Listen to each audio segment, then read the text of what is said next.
Good morning, everyone. We have just started the webinar and we can see a lot of people joining. So we'll give it about 30 seconds before we kick off. Thank you for joining this morning.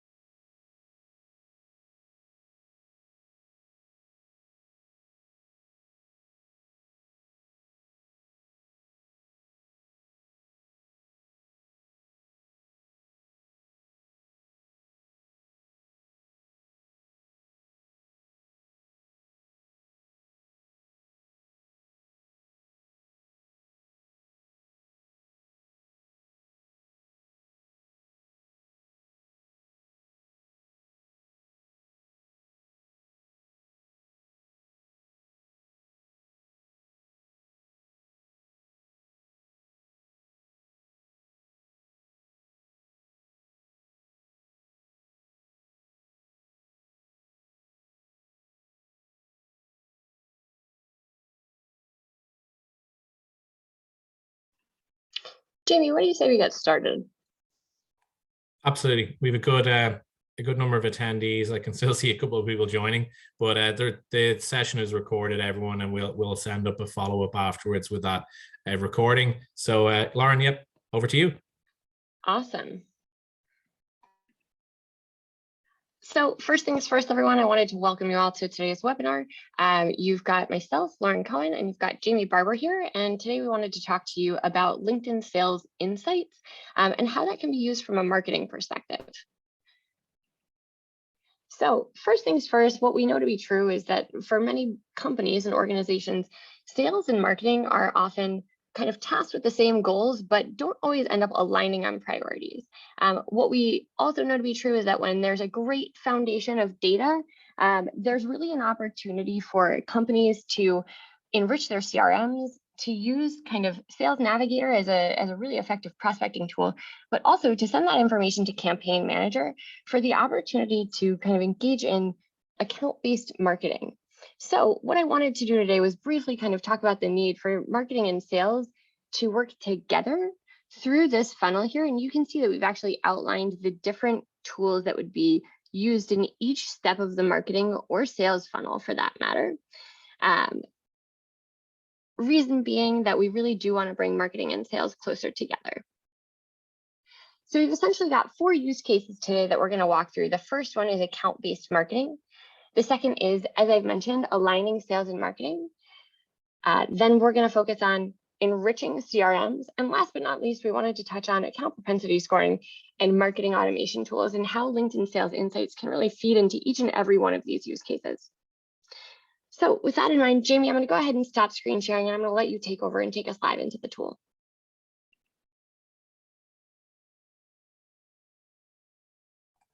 Excellent. Thanks so much, Lauren.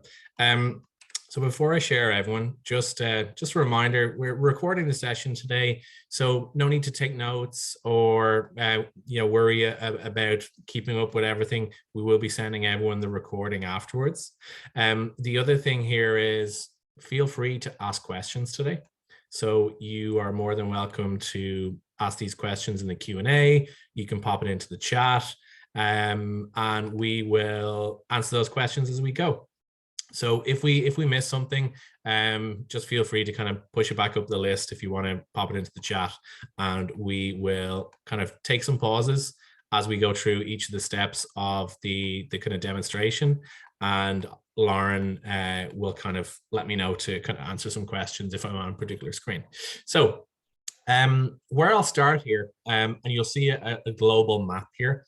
This map shows all of the members on our professional network. So we have about 800 million people. They work in about 60 million companies across 200 countries in all the regions in the world. And you can see a bit of a breakdown here on where they all are. Now, the reason I start here is I want to make it very clear where we get our data from and how we use the data. So today we get the data from that membership.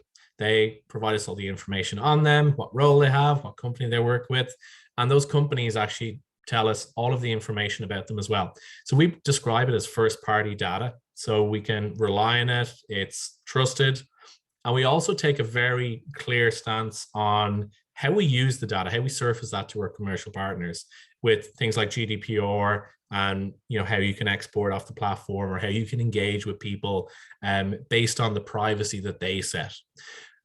So that's the first part. Where do we get our data from it and how do we use it? The second part of where do we surface that today? You may be familiar with Campaign Manager. You may be familiar with Sales Navigator, but we have a new tool called LSI, which is really what we're covering today. And we're actually covering marketing use cases within LSI today. And LSI uses the company data and the people data around personas. So let me show you what that looks like. If I move over here to my first example, so we talked about account-based marketing. What you see on the screen here is that I've narrowed in on 100 companies. Now, these are FTSE 100 companies. For you, if you're using Sales Insights, you can narrow in on whatever list you want to. You could narrow in on the companies that are in your CRM, or you can upload a list. So if you have an external data set, you can bring that list in here and then view all of the LinkedIn information on those companies. Or it might be that you don't know the companies that you want to target. So you can use our sources here and look at all companies on LinkedIn, and then use the filters to narrow down on companies that are headquartered in particular regions, industries of a particular size, or maybe of company size growth. What you see here on the right-hand side is the list of these 100 companies that I'm focusing on today. And the use case that you might look at here is we want to target 100 companies and do top of funnel brand marketing to them, or it might be mid-funnel account-based content. And what we want to understand is how to prioritize these companies, how to understand the personas that matter to us, and how do we actually rank these based on maybe different personas, different locations. And we can do that all with LSI. So from the perspective here of I have my list of 100 companies, and they're sorted at the moment by all employees. So they're sorted by size of employees on LinkedIn. And we can actually see growth rates here. So for HSBC, they have 205,000 employees. They're growing at 3% year on year. That's interesting to know. But for me, the people that I really care about, I've built out here in personas. So I have marketing decision makers. I have sales and business development decision makers. And I have C-level people. And you'll see we've color coded these here so that when I come over onto my report, I can actually see how many marketing decision makers HSBC have, how many sales and business dev decision makers, and then how many C-level people. And I can actually sort my report by any of these things.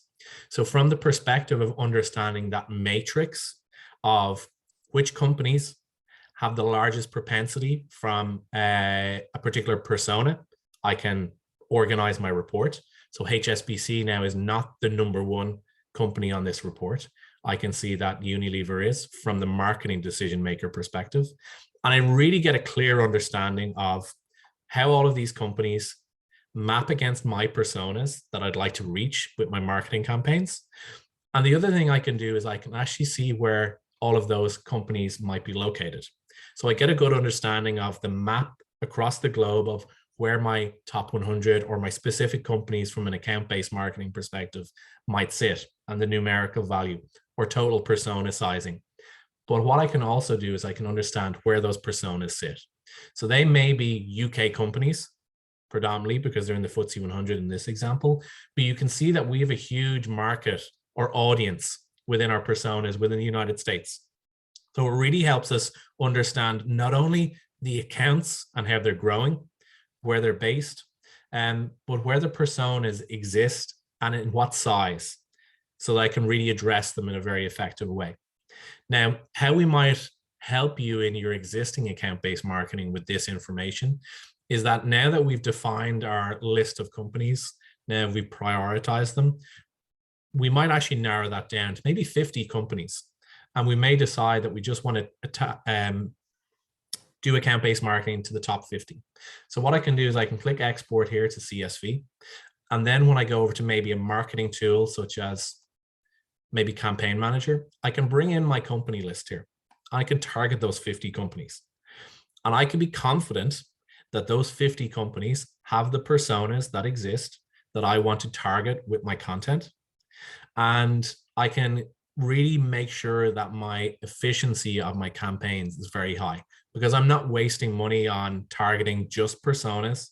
I'm not wasting money targeting just companies. I'm combining verified personas with companies that I know are maybe the largest or have the highest propensity given the criteria. So I can be quite efficient in how I do my account-based marketing campaigns in Campaign Manager, or any tool that you're doing ABM in, because you've already verified size, rank, and persona size within those different companies.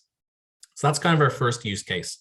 Second use case then would be if we think about sales and marketing alignment. So typically each year, sales and marketing leaders and other parts of the business, maybe operations, marketing ops, sales ops, they all get together and they say, let's figure out which companies that we're going to go after, or it might be industry, or it might be around location, etc. And what we want to help sales and marketing planning do is really focus on the same companies, the same accounts.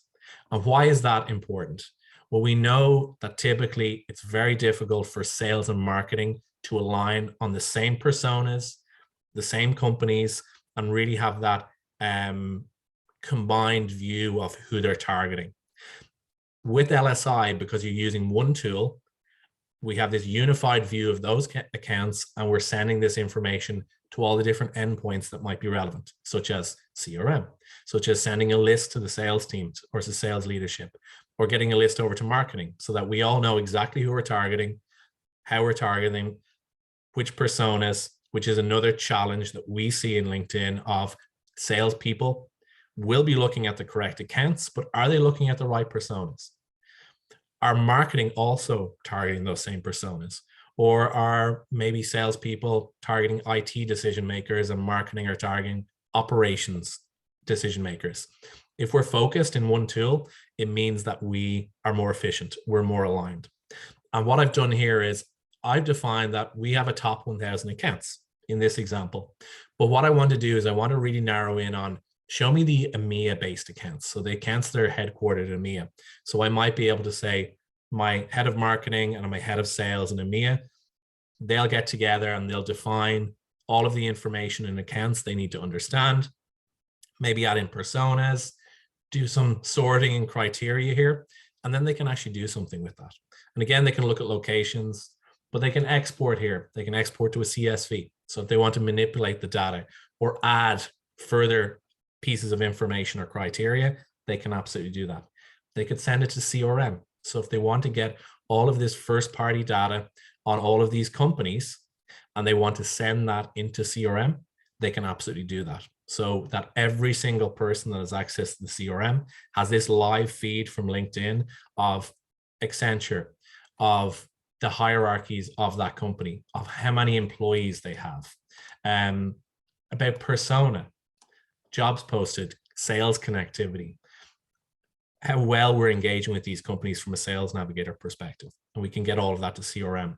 And last of all, what we might do is we might send that list to Sales Navigator. So that sales leader can get that list that we've verified and sized and understood personas about, that marketing are going to market to directly to the salespeople in the tool that they're using day on day, which is Sales Navigator. Again, all around alignment and making sure that all of the effort and resources that marketing are putting in and sales are putting in are pointing towards the same direction.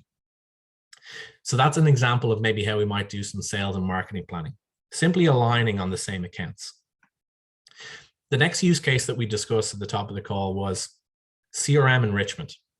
And I touched on it in the previous use case. CRM enrichment is really important because we know here in LinkedIn that a typical CRM database goes out of date by about 4% every single month. So if we take about a 12-month view of that and we compound that 4% data quality, we pretty much at the end of the year have a very poor health within our CRM. And we actually have seen this year specifically in the fallout from COVID that there's actually a mass migration of people moving to different roles now. So what we want to make sure is that, number one, we have all the company information accurate within our CRM, and we can absolutely do that in LSI. And then that makes it easier for us to use tools like Sales Navigator to map out all of those movements and changes of the people. But you can see here on my CRM account report, I have 16 companies in my demo here, and I can look at all of those companies and again, grab all of the information from LinkedIn around employee sizing, changes, persona information, how connected we are, how much engagement maybe our Sales Navigator users have. So Sales Navigator users can research employees, they can contact them and engage them. And all of the information on my report here, I can start feeding into my CRM. Or if I want to look at a snapshot, what I can do is I can look at maybe an account owner here. I can say, look at Jamie here. He owns these accounts within CRM, and I want to work on his accounts today. Or it might be that I take a higher look at it and I say, I want to look at customer business, or I want to just look at all of my existing opportunities and understand a little bit more about that. Or it might be around prospects. So from the perspective of making sure that this information that we get from all of these companies is really relevant and it's pushed into all of the account records that might be relevant, we can absolutely do that with LSI. Now, how that looks like, and you have the option of multiple CRMs, but today for me, I'm just using a demo of Salesforce. And what we see here is all of the standard information that we would typically have within our CRM. We can also see our Sales Navigator window down here that you may be familiar with. Your Sales Navigator users will be using this. Now, this is limited to Sales Navigator users, but this component over here, the LinkedIn Sales Insights application that you simply install into CRM, what we will do is we will take all of that information that you've seen on LSI around the self-sourced information from all of these companies, that first-party data, and we will enrich your CRM with it. So you can be confident that I have accurate data that's provided directly from those companies that matter to me, and LinkedIn are keeping this up to date for me. So as things like employee count changes, as maybe employee growth rate changes, as maybe if we add in personas that matter to us, and the numerical value or the change, the rate of change of those personas changes every day as people come and go or get promoted in companies or move to companies, we can push all of that information directly into your CRM. And from there, you can be confident that every single person within your organization that has access to CRM will have access to this information. So it's not like Sales Navigator where we limit it just to the Sales Navigator users. Every person that can access this account will see all of this information. And you can use it in really interesting ways. So we can do something basic, like maybe having a quick eyeball here of the website. So the website I have for University of Arizona is here, and it looks incorrect comparing against what that company has self-described to LinkedIn. I can simply go in and edit, or what I might do is my CRM team might create a little workflow where we will copy maybe the LinkedIn URL directly onto website, or maybe they've added in separately LinkedIn website as a new field, but you have the flexibility here. So we will not overwrite your information. We'll just give that to you in a different area of your CRM. So you have the choice and the flexibility to map it to different places. Or it might be that you use it from the perspective of informing campaigns. So we might trigger a campaign based on how personas are changing. So if we look at Accenture here, and we can see that their employees are growing at 17%, or it might be that they are declining. University of Arizona, that example, or a particular persona has reached a critical number. So maybe looking at HSBC, we might say once they have 1,000 of these personas, we want to kick off a specific campaign. You can absolutely do that with all of the information that might be in CRM, because we'll keep it up to date for you every day. We will override it, update it, and make sure all those changes are fed into your system. So you can kick off campaigns, you can trigger campaigns. When you're doing sizing or you're looking at your entire audiences within CRM, you might bring in some of these fields to maybe bring them into a report here. So any of these different criteria can be added to any type of report. And you can use these to help understand companies. You can use them to bring them into campaigns, into how you quantify companies, account propensity scoring. So you might be saying, hey, I want to look at the global employee account that we've got from LinkedIn, which is really accurate because it's every single person on LinkedIn that works at that company. So we can be kind of happy that that is very accurate. So we might be using this to look at account propensity, maybe to do account scoring, whatever that might be. You now have that information where you can make those decisions really effectively. Or it might be that I use some of this information to inform a marketing automation tool. So if you're using something like Eloqua, Pardot, HubSpot, Marketo, all of these fields might help you with account modeling, account scoring. You'll be tracking activity of all of the leads and contacts, but it's equally important to track the big data on accounts, the firmographic information, so that you can make decisions, add them to campaigns. Maybe you put them into an account-based marketing strategy. Maybe they move into it and another company is declining, so we want to move them out. And it's really just to give you an understanding of all those companies and have all the data set behind it so that you can make decisions in a really effective way. Now, the last thing that we'll cover is simply that you can send those lists to Sales Navigator as well. And the beauty of this is that maybe someone in marketing or someone in sales and marketing leadership, they've decided that these companies are relevant, and we've actually sized the personas here. So what we can do is our Sales Navigator users will get these lists and they can focus on these companies. And it gives them great trust from our planning team, from the sales and marketing planners, that each and every one of these companies, the personas that they're trying to find exist. And there is no company on this list that does not have those personas. So they can just get to work and actually reaching out and building out that map and engage with those individuals. And these are really the things that we're seeing as great value to marketers, because typically marketers are a lot more data driven than sellers. So whether it is account-based marketing, aligning with sales, CRM enrichment, or that kind of propensity scoring, or assisting your marketing tools, starting with a solid data foundation is really important. And that's really what Sales Insights does for the entirety of the marketing organization. We give you a solid data foundation of first-party data that we will keep up to date day on day, so that you can really focus your efforts on what you do best, creating really great content, engaging with your buyers, and assist in marketing with kind of marketing qualified leads and helping them run their campaigns at scale as well. So we're kind of got to the bottom of the hour. We wanted to kind of open up the kind of latter half of this call, or the latter third of this call, to questions, Q&A. So we'll be happy at this point to, Lauren, bring you back in and see if we've had any chat.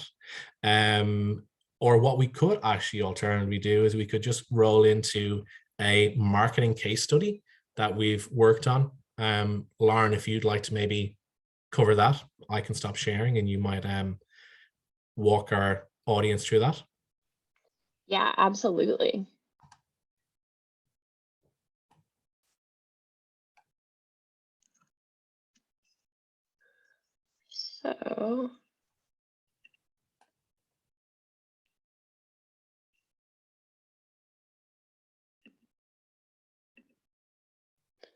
So I'm hoping that you guys can all see my screen at this point.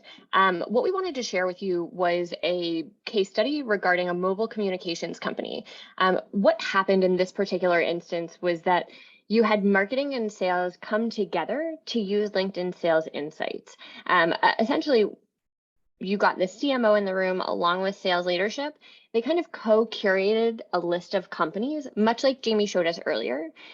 They then use LinkedIn Sales Insights to segment that list of companies by industry. Marketing's next step was to actually create specialized content across the 6 different industries that applied for this particular customer. They launched several campaigns, again, each industry specific. And what that ultimately led to was about 2.5 million impressions, 500,000 engagements on the company page, and ultimately 10,000 warm leads. So those warm leads were then passed off to an inside sales team so that they could start prospecting, again, with kind of peace of mind that leadership across sales and marketing had agreed that the people within these particular companies were the ones that really fit their ideal customer profile. Perhaps not surprisingly, because of that very surgical and targeted approach, what we saw was about a 20% conversion rate on that sponsored update set of campaigns. Also, what we heard from sales leadership was that this saved them about 3 weeks of time by automating that book allocation process. So they were really able to focus on selling rather than on kind of dealing with rep questions about which accounts they should be pursuing. So really what we found was that it brought sales and marketing not only closer together, but with pretty fantastic outcomes in a really short period of time. Jamie, I'm going to stop screen sharing here again, and we can both go ahead and answer any questions if there are any.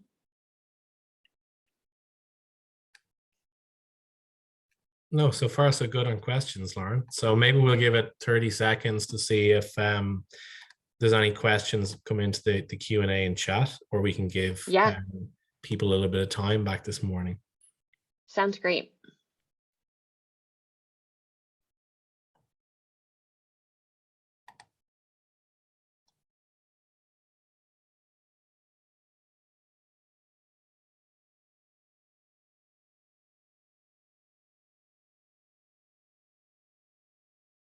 Okay, no questions so far.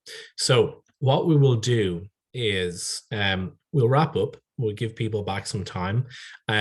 So one or two things before we wrap up, just to thank you all for your time and for joining today, and just a call to action. So if you would like to know more, or you would like to understand how LSI specifically can help your use cases or your business, I actually do see a question, so I'll answer that.